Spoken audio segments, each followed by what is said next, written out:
Sabir Sarvan həqiqətən böyük şair idi, ruh şairi idi. Sabir Sarvan bir insan kimi də mübariz bir adam idi. Sabir Sarvan'ın mənim gənclik jurnalından şeirlərini oxuyordum, amma şəxsən tanış değildim. Sonralar Sumqayıt Yazıçılar Birliği, Azərbaycan Yazıçılar Birliği'nin Sumqayıt bölməsi yaradılandan sonra Sabir yanıma geldi ve dedi ki, ama ben bilgi Ofeli Hanım'ın yanına gidin, onunla tanış olun, sonra işe başlayın. Sabir işe başladığı ilk günlerden bildiğiniz gibi 2 ile yakın bir müddette emek hakkı almırdı. Hanımı, vefalı Zərnigar xanımda işlenirdi. Çok çetindi. Onda sədaqətli dostlar, insanlar, biz ona çok köməklədik və kömək edənlərə can sağlığı arzulayıram. Dünyası dəyişənlər, mən birinin adını çəkmək istəyirəm. Xırdalanda, Xırdalan yox bağışlayın, Ceylanbatan'da bir paket fabriki var, Cəmil Bəy orada. Türkiye'yi əslən orada işləyirdi, indi dünyasını dəyişir.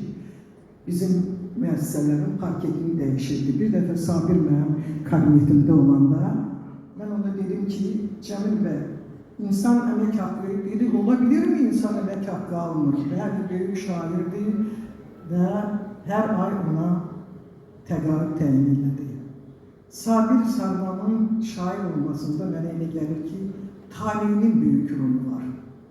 Taleyini mənim üçün danışmışdı. Sabir Sarvan valideynlərinin yanında tərbiyə almamışdı.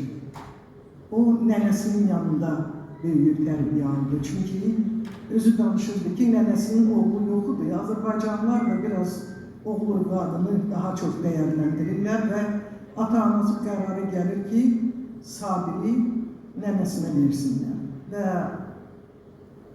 nənəsi ona ata-ana məhəbbətindən də artıq məhəbbət göstərsə də hər halda fikirləşirəm ki, bəlkə də Sabirin elə şair olmağında ilk düşünürlər elə oradan, o həsrətdən doğuldu. Sonlar Sabir bu yalın o yüzü yar obasıdır, Zərnigarı sevdi, aile kurdular, xoşbəxt bir aile idi, evladları dünyaya gəldi, ancaq bu evlad da uzun müddət yaşamadı. O evladın da ağrısı Sabiri bir ömür boyu ağrıttı və Sabir bütün bunları yaşadı, ona görə gözünün içindən qocalmışam mən deyirdi. Bəli, o bütün vücuduyla qocalmışdır, ancaq çok gururlu idi. Güzel şiirler yazırdı.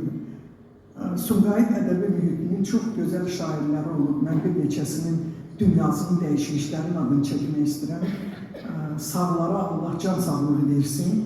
Qulam Keyzullayev kimi, Həmzə Səfərov kimi büyük şairlər var idi.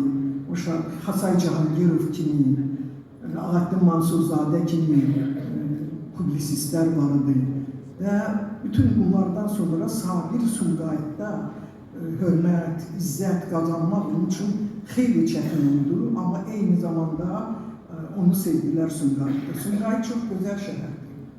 100 ilin əhali üçün nəzərdə tutulan şəhər sonlar 200 min oldu. İndi isə burada icra hakimiyyətinin şöbə müdürü, bizim hörmətli Fərman müəllim var. Səhv etmirəmsə 600 minə yaxınlaşır, yarım milyonu keçir.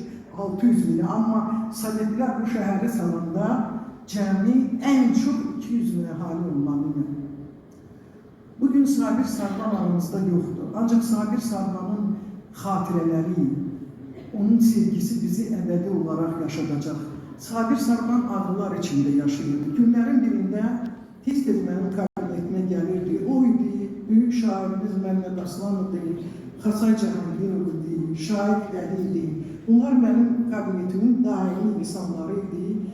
Sağları demirəm, onlar aydındır, onlar da həmişə var, sizə can sağlığı verirsən. Çay içirdik, söhbət edirdik və günlərin birində Sabir dedi ki, çox ağrılar var, deyirlər Şabran, o vaxt dəvəçi deyirlər. Dəvəçidə yaxşı bir xaldan üstü suyu var, orada yol yoxdur. Necə yol yoxdur? Mənim maşınım gedər ora. Mənim Qaz 31 xidməti maşınım var idi. Qaz 31 maşınına mindik, səhərsi Zərnigar xanım, o və mən üçümüz Çox çətin o yolla.